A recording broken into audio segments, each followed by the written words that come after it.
To all the women out there, I want to say that it's never too late to pursue your dreams and career, even if you are starting your second innings.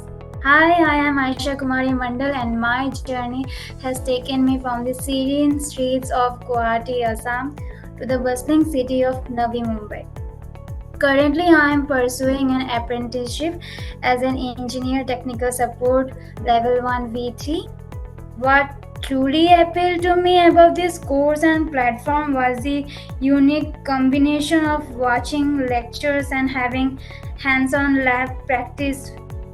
The existence of platforms like FutureSkills Prime, it empowers women to restart their career even after an education or career gap. And I would like to recommend nasscom FutureSkills Prime to fellow learners who are looking to upskill and reskill themselves in these digital technologies.